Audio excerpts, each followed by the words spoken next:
Assalamualaikum semuanya, selamat datang di channel Naim Panca. Di video ini saya akan bagikan tutorial melihat barcode subsidi solar ataupun premium bagi yang sudah mendaftarkan kendaraannya di aplikasi My Pertamina.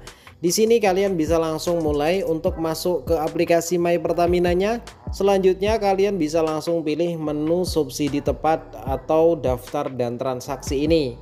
Selanjutnya di sini agar lebih mudah kalian bisa langsung pilih menu pendaftaran saja. Kalau untuk QR kode subsidi tepat itu biasanya agak ribet. Jadi kita pilih yang pendaftaran aja. Jadi kita mulai dari awal. Tapi tidak perlu mendaftar ya. Kita klik menu pendaftarannya.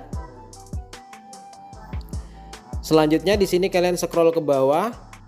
Kemudian kalian masukkan untuk nick dan password yang sudah kalian buat di awal dulu ya. Silakan dimasukkan, kemudian kalian login. Selanjutnya kalian akan diminta untuk memasukkan 6 digit kode verifikasi login yang telah dikirimkan ke email Anda. Jadi pastikan kalian untuk selalu mengaktifkan email di HP kalian ya. Jadi kalian harus ingat untuk email yang digunakan untuk mendaftar di My Pertamina. Ini dia emailnya sudah muncul ya. Kita lihat.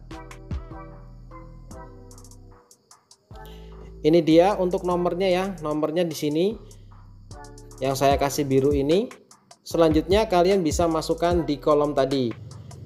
Kalau sudah kalian bisa klik lanjutkan dan tunggu sebentar dan kalian bisa langsung pilih lihat kode QR di sini. Nah, di sini kalian bisa cetak kode QR tapi tidak semua HP untuk bisa langsung menampilkan opsi pencetakan ya. Agar lebih mudah kalian bisa screenshot ini saja nggak apa-apa ya, nanti itu bisa. Atau kalian bisa, kalau misalkan belum sempat untuk mengeprint atau men-screenshot, biasanya petugas dari Pertamina itu cukup menggunakan melihat BE ataupun plat nomor kendaraannya saja sudah terdeteksi bahwa kendaraan tersebut itu sudah terdaftar di My Pertamina ya. Jadi itu untuk cara melihat QR kode atau barcode yang sudah terdaftar di My Pertamina. Semoga bermanfaat. Assalamualaikum warahmatullahi wabarakatuh.